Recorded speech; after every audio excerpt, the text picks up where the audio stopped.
안 그래도 작년부터 제가 이제 회계사님 만났을 때 좀 느낀 거는 블록체인이라든지 이런 쪽으로도 조금 인맥들도 많이 생기셨고 가상자산이라든지 이런 규모가 사실 굉장히 크잖아요. 지금 시점에서 가장 좀 관심이 가고 있는 아이템이나 좀 유망해 보이는 아이템 이런 거 있을까요?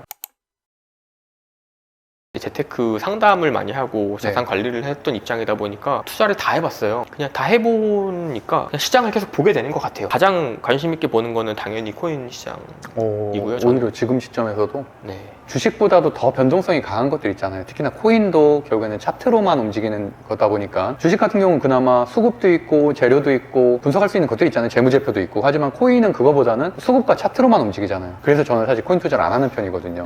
이제 코인이 결국에는 대체 통화에 대한 논의가 있어서 특히나 비트코인이 대체제로 떠오르게 된 건데, 저는 이제 주식을 주로 최근에는 좀 집중을 하다 보니까 주식시장이 제가 뭐 9월 중순에도 공지를 했었지만 굉장히 안 좋아졌거든요. 촬영일 기준으로 10월 26일인데 오늘도 사실 주가가 폭락을 했고, 비트코인은 이틀 전에 좀 급등을 하고 나서도 지금 우상향을 조금씩은 하고 있단 말이에요. 막 눈에 띄는 정도의 상승까지는 아니겠지만 어느 정도. 그럼 말씀하시는 게 비트코인인가요? 아니면 가상화폐인가요? 가상화폐 시장이라고 저는 생각을 하는데요. 알트코인 포함해서? 네, 알트코인을 포함해서 뭐 무수히 많은 이유가 있겠죠. 뭐 저보다 훨씬 전문이신 분들도 많고 주식 투자할 때 되게 중요한 게 섹터잖아요. 근데 코인 시장이 되게 작거든요. 아직도 주식 시장에 비해서는. 그래서 수급이 몰려서 돈이 여기로 쏠리면 펌핑이 될 확률이 매우 높다고 생각을 하고요. 그래서 이번에도 오른 게 ETF에 대한 기대감 때문이거든요. 맞아요. ETF가 되면 수급이 이쪽으로 쏠릴 거니까, 그러면 당연히 돈이 몰리니까 올라갈 수밖에 없을 거고, 뭐 이런 논리라고 생각을 근데 합니다. 사실 저는 이제 가상화폐는 비트코인만 체크하거든요. ETF의 편입 기대감 때문에 가상화폐 시장 자체가 어느 정도는 뭐 양지화가 되고 전반적인 상승이 있을 수 있다는 건 알지만, 주식에도 ETF에 편입되는 종목들은 정말 메이저만 몇 종목만 편입이 되는 거잖아요. 테마성으로 같이 잡주들도 움직이긴 하지만. 그럼 비트코인도 현재는 그런가요, 시장이? 알트코인들이 많이 죽을 수도 있죠. 2차 전지를 예를 들어보면 2차 전지라는 테마에 수급이 들어왔어요. 대장주가 제일 많이 오르면서도 네네. 관심 많이 받겠지만 2차 전지에 묻어있는 주식들 많이 오르잖아요. 전 좀 그걸 비슷하게 보거든요. 코인 하는 사람들은 비트코인으로 시작을 하지만 알트코인도 보게 되고 NFT도 보게 되고. 현재 시점에서도 코인 시장이나 가상화폐 시장 괜찮게 보고 있다.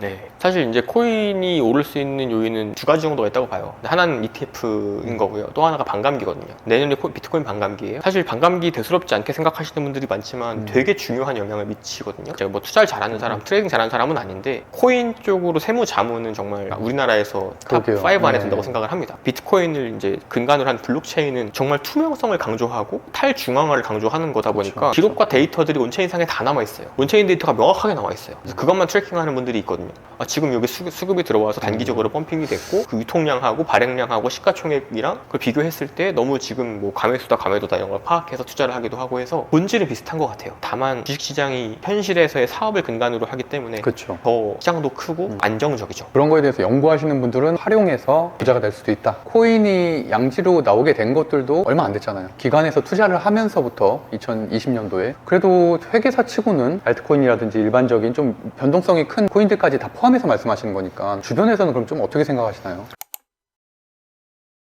저희 업 자체가 굉장히 보수적이고 그렇죠. 전통적이에요. 보수적이죠. 그래서 리스크 테이킹 하는 거를 좀 불안해하기도 하고 조금씩 안정적으로 모아가는 투자 이런 것들을 좋아하시지, 공격적이고 위험 성향이 높은 투자는 많이 안 하시는 성향들이 강하거든요. 직업 특성상. 그래서 이제 이런 쪽으로 하시는 분이 많지는 않고 코인 쪽으로 탑5 안에 든다라고 말씀드린 이유가, 코인 쪽을 다루는 세무 전문가분들이 많지도 않고요. 실제로 자기가 다 투자해보고 날려보고 경험해보신 분들이 많이 없어요. 제가 한 곳에 에피소드를 들려드리면 갑자기 전화가 왔어요, 저한테. 언제까지 어디로 오세요? 이러는 거예요. 느낌이 쎄하니까 안 가야 되는데 너무 흥미로운 거예요. 그래서 갔어요. 갔더니 자기들이 누군지 말을 안 해줘요. 저의 경험과 저의 지식을 읊어보라는 거예요. 블록체인에 대한 거. 뭐 압박 면접인가요? 좀 신기했어요. 그래서 저는 자부하거든요. 제 지식과 경험이 높다는 사실에 대해서 다 얘기를 했어요. 일단 가래요. 그러고서는 한 이틀 뒤에 연락이 왔어요. 자기들이 사실 어딘데 같이 일을 했으면 좋겠다. 그래서 지금 일을 하고 있어요. 이런 성향의 세무 전문가들이 굉장히 적죠. 블루오션을 찾아간 건가요?